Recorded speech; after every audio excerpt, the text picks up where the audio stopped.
are two forms of the word God, one with a capital G, another with a lowercase g.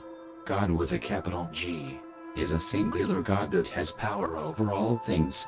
God with a lowercase g is plural, and can mean any level of influential power such as a king or a supernatural being. The key difference being that God with a capital G is always a supernatural being and soul, omnipotent creator of all things. But the word God is a recent word. It is an umbrella term that covers a wide variety of words in ancient texts. Those words mean a variety of things, but they have all been translated into one and the same, dramatically changing the context of what is being said. In Christianity, the word God starts out as a plural. Let us make man in our image, after our likeness. This goes against the singular context of the Abrahamic God. It's one of countless examples of deliberate translation mistakes to change the context of what is being said. There are various titles for what is translated as God, and they each mean something completely different. There was, however, a singular omnipotent God. This God is a word without vowels, and so it cannot be spoken. It translates from Hebrew into Yahweh in English. There are no references to this God being a person. The personification of Yahweh was created by the ancient Greeks.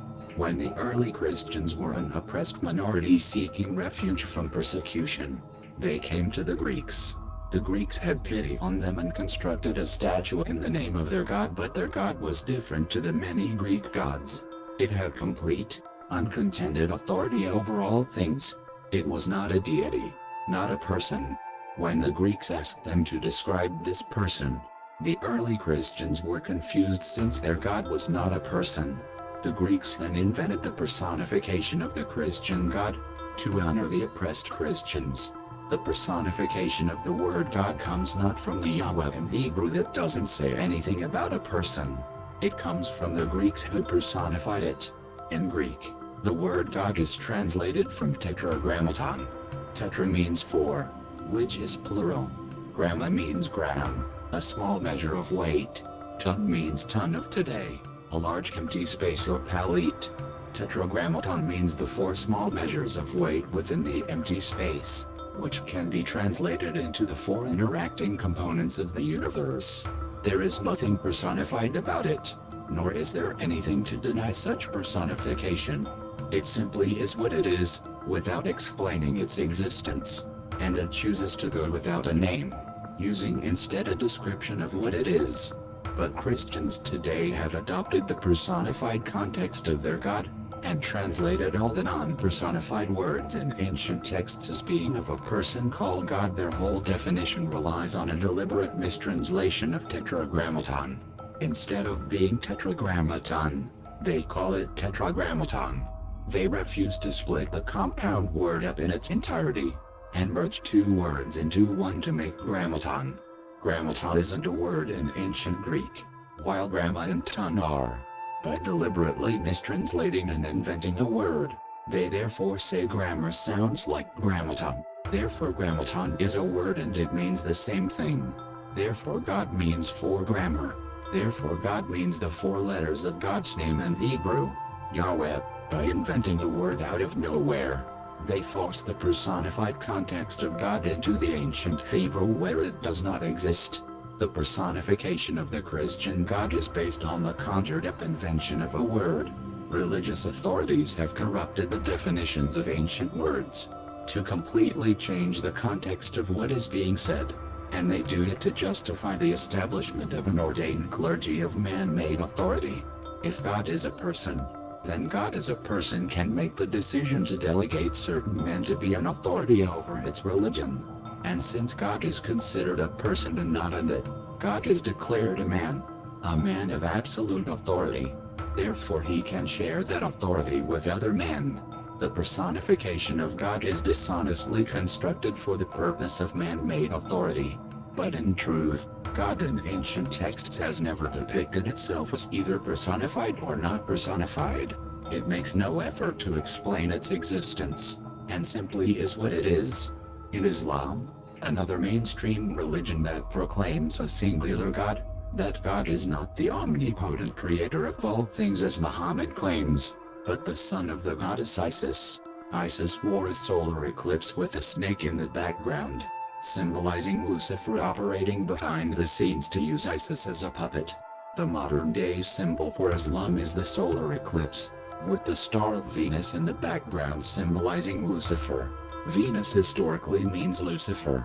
Contrary to popular belief, the modern symbol of Islam is not a lunar crescent, but a solar eclipse. The moon crescent always sets at 180 degrees regardless of the angle, while the crescent of a solar eclipse goes far beyond that, even to the point of a full circle. Islam is a solar eclipse, and represents eclipsing mankind in darkness as it eclipses and contends with Christianity. Islam is a lunar religion, while Christianity is a solar religion, both expressed by their lunar and solar rituals. Islam is a direct copy of Christianity designed for savages with an extremely low level of morality. Islam focuses on heavy rituals and brute force to brainwash and control its followers. Muslims worship the son of Isis and puppet of Lucifer. Muhammad's original experiences with an archangel led him to believe that it was demonic. Muslims today are the ancient equivalent to the Israelites in the desert in the Christian Bible, who worship the golden calf, which was the goddess Isis and mother of Allah.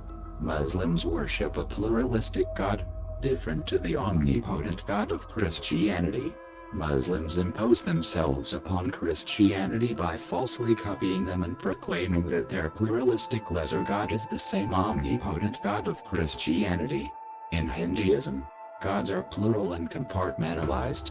There is no singular God that has supreme authority over all things, and so Hindu gods are not omnipotent.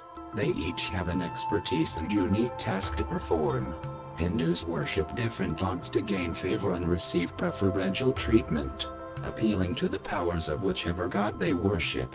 In Buddhism, only some branches of Buddhism believe in a god or gods. However, in Hinduism, Gautama Buddha is considered one of their gods. This is an example of placing men in the position of a supernatural lesser god, which is not the same thing as an omnipotent single god. They are merely placing supernatural attribution to a natural man, in an effort to explain his unusual wisdom. There is nothing in ancient history that either portrays or denies God as being a person. The personification of God has been made up in recent times, after changing the context of what was said.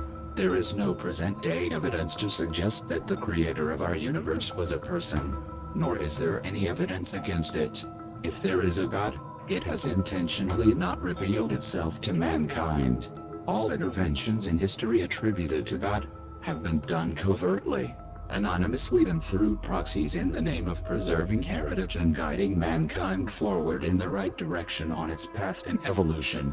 Those interventions have not been to forcefully mold mankind to conform to a will, but to gently guide it in the principles of evolution and protect it from the corruptors of evolution. I can offer an explanation why God, whether it exists or not, has remained anonymous and operates covertly from behind the scenes. Life is a construction process that operates on the principles of evolution. The purpose of life is to evolve. That process is still under construction and not yet complete.